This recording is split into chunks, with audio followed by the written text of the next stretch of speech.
demand the end of lockdowns. I need my job. I need to work.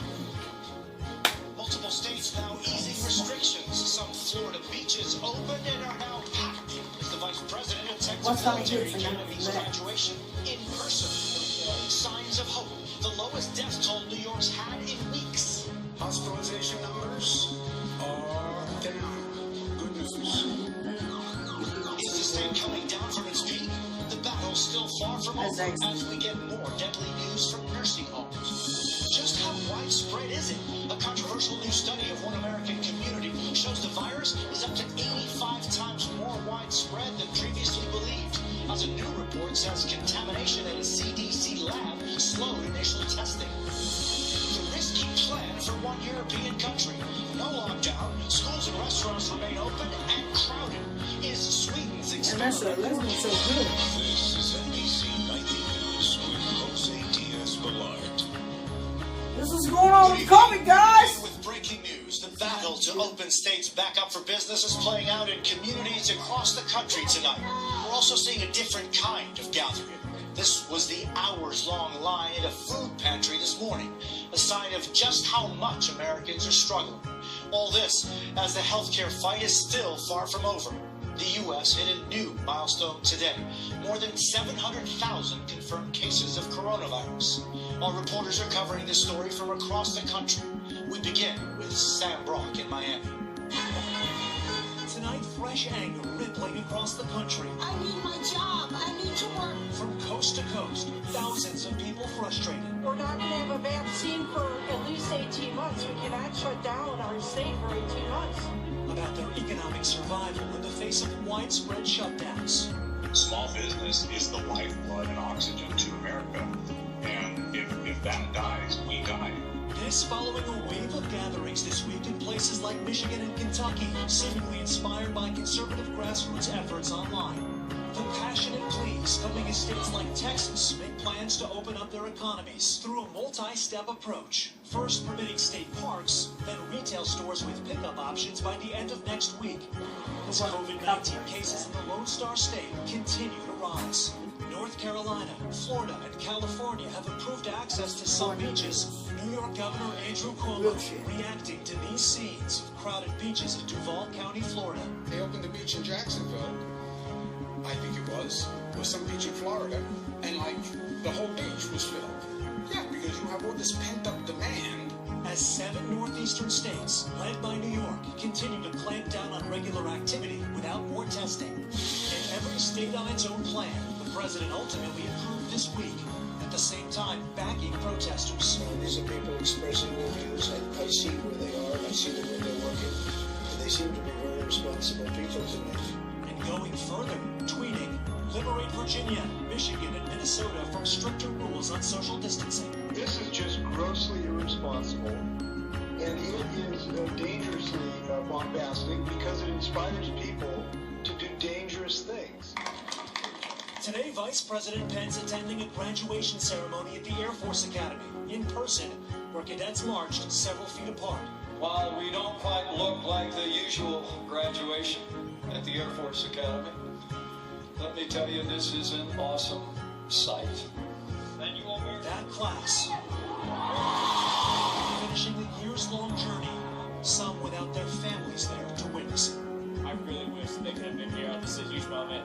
I'm the first one of my immediate family to graduate from college, so my family's really looking forward to coming, but sorry.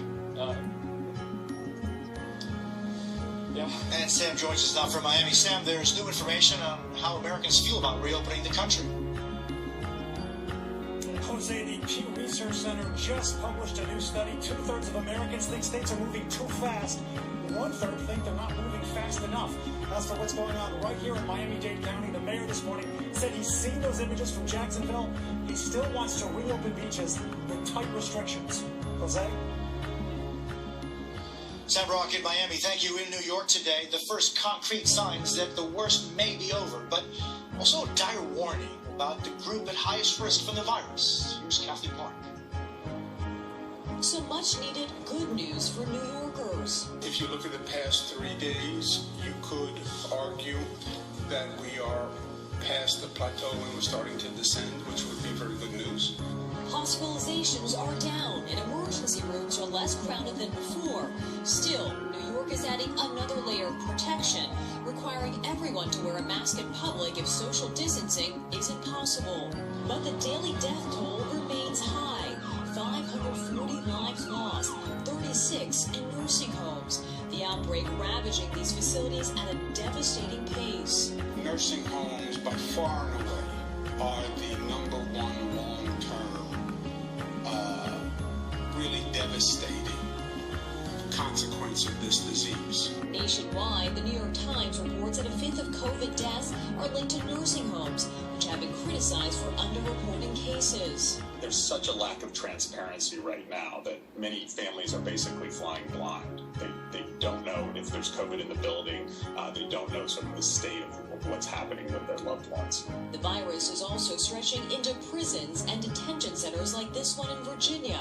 Now a new hotspot with more than 24 young people testing positive. But in emergency rooms, hopeful signs after so much despair during the peak of the crisis. I have to say, the hospital is still full. It's still running at max capacity. But the emergency department is definitely a little less congested. Let's hope it stays this way. And it's not just painful cries we hear in the hallways, but cheers of joy. Staff celebrating Elder Soriano as he left his Long Island hospital as a 500th survivor. And a team of nurses from the Cleveland Clinic received a round of applause as he joined New York Presbyterian to keep the fight going. Kathy joins us now. Kathy, why did the governor issue the order about masks this week? Well, Jose, he wanted to reinforce his order because it goes along with the CDC guidelines. He also wanted to make sure that people continue practicing safety in public spaces like Times Square, despite seeing improvements in the numbers. Jose? Kathy Park in New York City, thank you. As coronavirus cases climb here in the U.S. and around the world, an alarming new report reveals there may be more, much more than we thought. McLaughlin explains. Tonight, a controversial preliminary antibody study suggesting COVID-19 may be more widespread than previously thought. The study from Stanford University tested 3,300 people in Santa Clara County, an early virus hotspot. They estimated up to 4% of Santa Clara County has COVID-19 antibodies, proteins the body produces after infection from the virus, suggesting the number of cases could be up to 85 times higher than the official count. We don't really know the infection fatality rate. We don't know much at all, that should be the basis of good policy. Getting this information is critically important. I hope this study is a first step in that. Some researchers questioning the results, which have yet to be peer-reviewed. There's a lot about this that doesn't quite sync up, and we're going to have to be very careful before we take this as gospel. As researchers look to antibody testing to unlock the mysteries of COVID-19, new reporting from the Washington Post says initial delay from the CDC to quickly produce diagnostic test kits was caused by contamination at their central lab. NBC News has reached out to the CDC. We have yet to receive a response. The CDC did respond to the Washington Post and said it has implemented enhanced quality control to address the issue. This is states still scrambling to ramp up testing for the virus itself, calling on the federal government to help. We need two things from the federal government. We need help on that supply chain, and we need coordination and basic partnership. A new Harvard University analysis suggests coronavirus testing needs to triple before the United States can safely reopen. We need to be doing at least 500,000 tests a day, though probably a lot more. Calls for more testing capacity from Washington State, now making plans to reopen its economy. This week, modeling out of the University of Washington indicates transmission rates are down. Projects the state could safely reopen as early as May 18th. My view is that we should transition from a large social distancing strategy to a strategy of testing and robust contact tracing when we get the number down low enough. Aaron, Washington State is looking at antibody testing. What about other states? That's right, Jose. The University of Washington is expected to begin its antibody testing early next week, joining testing efforts in Colorado, California, and Florida, really seen as critical to understanding the spread of this disease. Jose? Aaron McLaughlin in Los Angeles, thank you. The economic ripple effects of coronavirus have been hitting millions of Americans now struggling to simply put food on the family table. Morgan Chesky tonight with the challenges of feeding America. Tonight, it's the growing fate facing millions of Americans. Lines stretching from coast to coast, from families trying to find their next meal. Thank you. Have a good day. In Fort Worth, Texas, Elizabeth Lewis Hernandez went through this line for the very first time.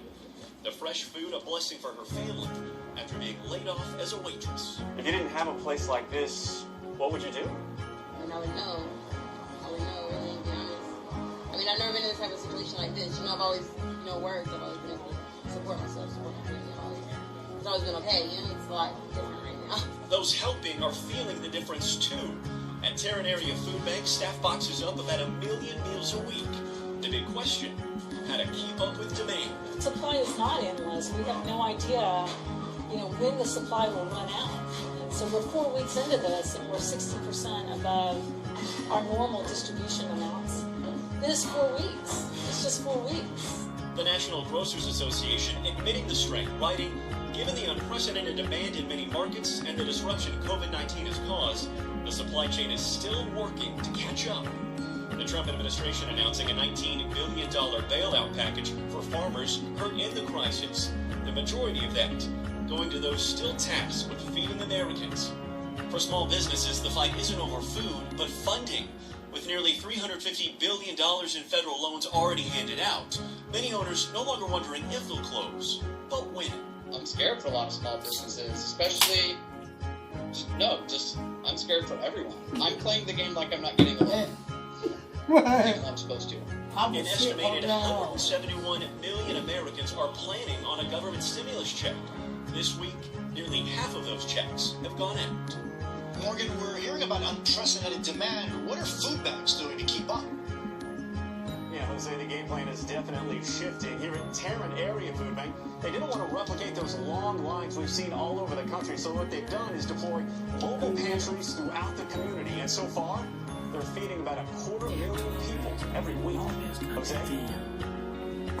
Morgan Chesky in Fort Worth, Texas. Thank you very much. Coming up next, we told you how plasma from coronavirus survivors is helping fight the disease in others. How researchers are now developing an even stronger plasma. And throughout the program, we're going to showcase the jails, the prison. Oh my God, look like God. That's where I was. SMU. Oh.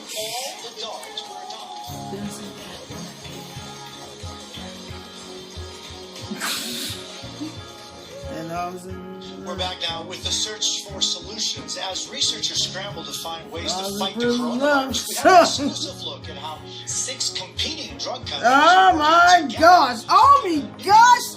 This is what's going on, y'all. This is what's happening. At Ridgewood, New Jersey, doctors at Valley Hospital are taking plasma from recovered COVID-19 patients and directly infusing it in 16 people fighting the virus. How sick are the patients that you have infused with this convalescent plasma? They're ill.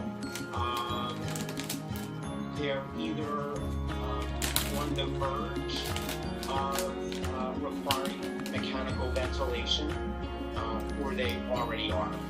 Similar plasma trials are taking place at hospitals across the country. The transfer of virus-fighting antibodies via plasma worked in past epidemics, including the 1918 flu and the SARS outbreak. But there is no control over the quantity or quality of the antibodies from any one person's plasma. Every unit is different because every unit is coming from a donor that has a different immune system and experience. Now 6 competing drug companies are taking the rare step of working together, creating a more potent, concentrated plasma with the hope of saving lives. We collect plasma from a lot of people, we concentrate it down, we find the antibodies, and we can make sure we have the quality right and the consistency of the product. And so is a realistic timeline early next year? We hope to be able to beat that timeline. By working together and pooling our resources, we can accelerate the development. Alright guys, check that out. That is the coronavirus. Killing people. At the same time, loosening up. And you heard about the news, and that's what they're doing, closing, opening, everything gets slowed up. But it's coming on. So don't forget to subscribe, like, change.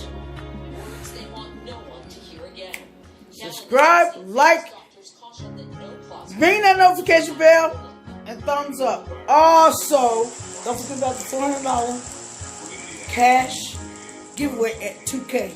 And just like that, guys, this video is over. Boom.